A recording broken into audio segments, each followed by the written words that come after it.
విజయవంతంగా నిర్వహించినందుకు మనస్ఫూర్తిగా నిర్వాహకులకు అభినందనలు తెలియజేస్తున్నాను. కులం కులం అనేది వృత్తిని బట్టి వచ్చేది. కమ్మ కులానికి కమ్మ కమ్మ అంటే అమ్మ లాంటి వాళ్ళనే ఆలోచన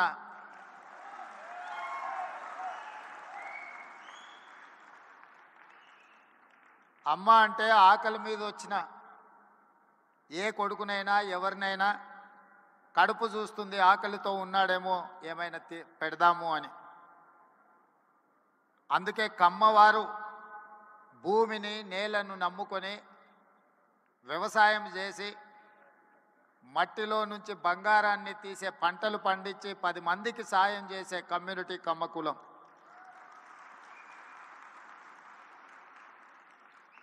అందుకే ఒక సినిమాలో కొండ మీద అమ్మోరు కొండ కింద కమ్మోరు అని అన్నారు.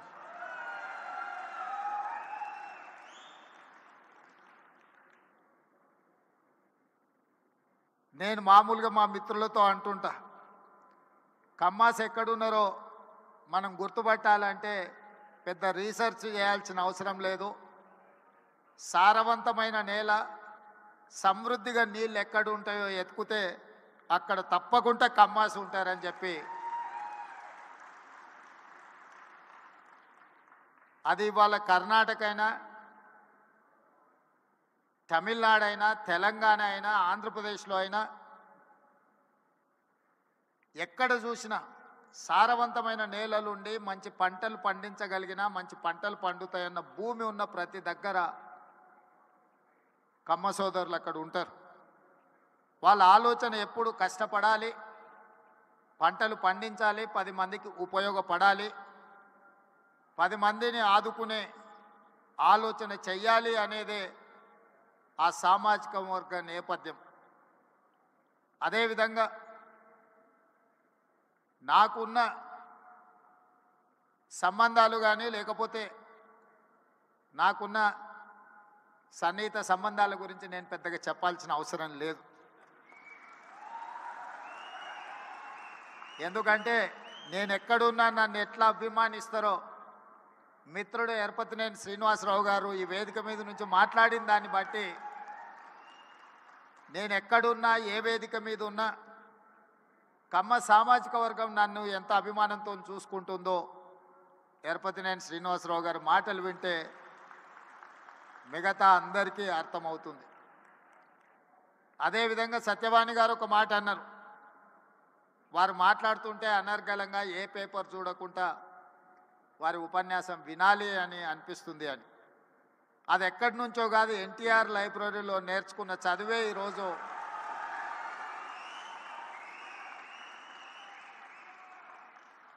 ఎన్టీఆర్ లైబ్రరీలో మేము చదువుకున్న చదువు ఇవాళ జీవితంలో ఉన్నత స్థానాలకు రావడానికి ఉపయోగపడ్డదని నేను గట్టిగా అందరి ముందు చెప్పడానికి ఏమాత్రం జంకను. మనం వచ్చిన నేపథ్యం, మన రాణించిన తీరు, మనకు అవకాశం ఇచ్చిన వాళ్ళను తక్కువ చేసి మాట్లాడవలసిన అవసరం లేదు, చిన్న చేసి చూడడము పద్ధతి కాదు. అదేవిధంగా కమ్యూనిటీకి సంబంధించిన గొప్ప వ్యక్తుల గురించి, చరిత్ర గురించి మా మిత్రులు చాలామంది చెప్పారు.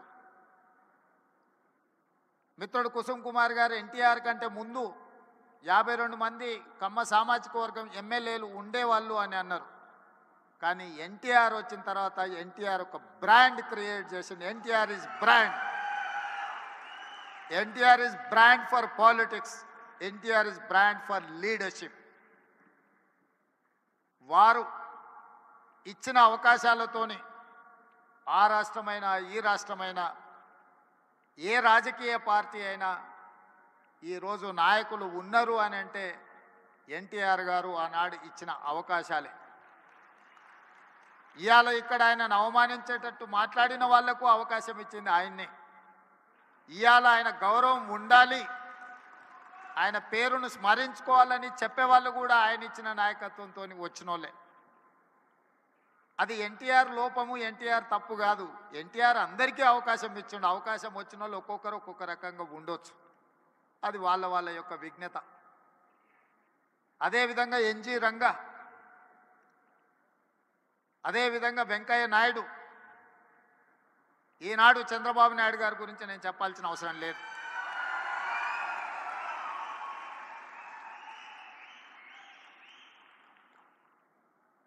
ఈ దేశంలో కాంగ్రెస్ పార్టీకి ఎదురే లేదు.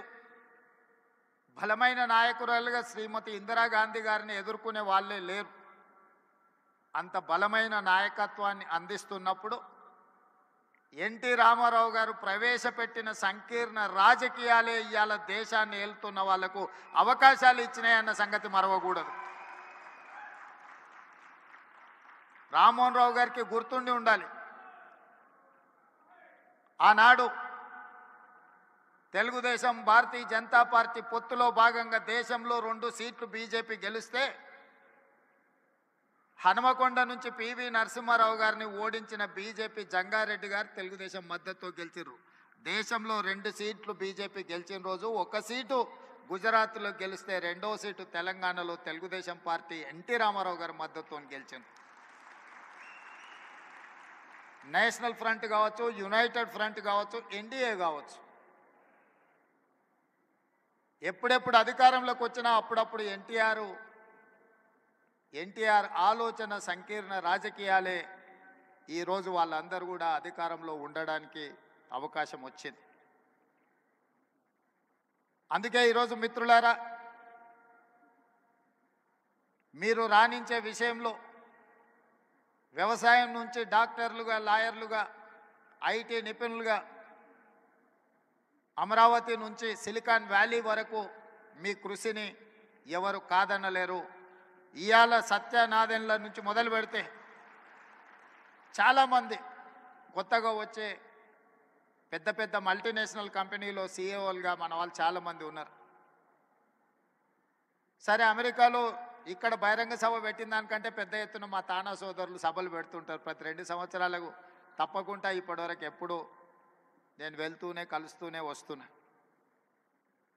అయితే ఈ సమావేశం కమ్మ గ్లోబల్ ఫెడరేషన్ ఒక మంచి సాంప్రదాయాలకు, సమాజానికి ఉపయోగపడే విధంగా ఈ హైదరాబాదు నగరాన్ని విశ్వనగరంగా మార్చడానికి అవసరమైన ప్రణాళికలలో మీరు భాగస్వాములు కావాలి. తెలంగాణ రాష్ట్ర ప్రభుత్వం మిమ్మల్ని ఆహ్వానిస్తుంది. మీలో ఉన్న నిపుణులను, మీలో ఉన్న నైపుణ్యాన్ని అన్ని రకాలుగా ప్రోత్సహించడానికి తెలంగాణ రాష్ట్ర ప్రభుత్వం సంసిద్ధంగా ఉంది. ఎలాంటి భేషజాలు అక్కర్లేదు.